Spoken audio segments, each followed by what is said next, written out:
নারী মানেই ভালোবাসা, নারী মানেই শক্তি, নারী মানেই এক অপার সৌন্দর্য আর মমতার প্রতিচ্ছবি।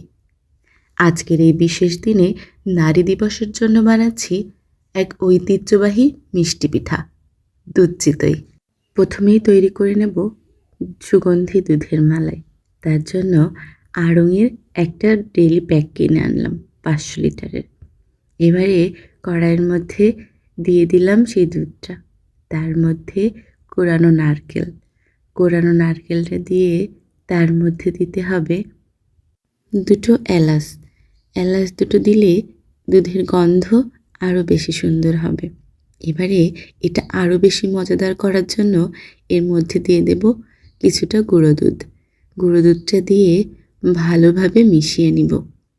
একটু গরম হয়ে এলে এর মধ্যে দিয়ে দিব গুড়। এই গুড়টা দিলে এর কালারটা যে এত সুন্দর হয় আর এত সুন্দর একটা গন্ধ বের হয়।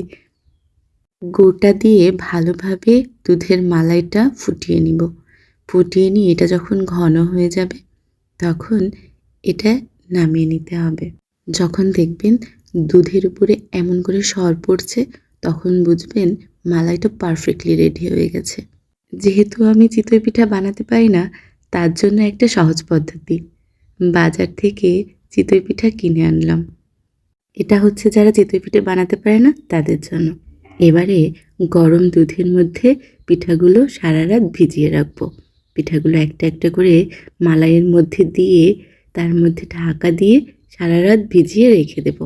সকালবেলা যখন আপনি ঢাকনাটা খুলবেন তখন দুধ মালাইয়ের একটা অসাধারণ গন্ধ আপনার নাকে আসবে, এত মজা লাগবে।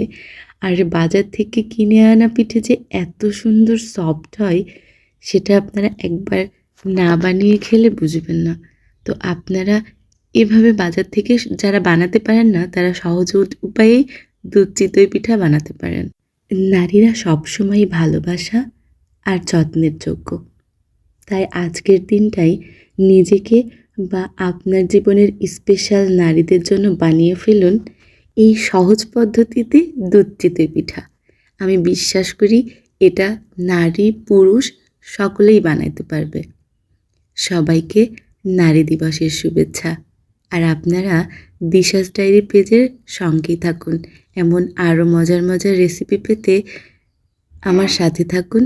আমাকে আরও বেশি উৎসাহিত করুন আপনাদের কমেন্টের মাধ্যমে। ধন্যবাদ।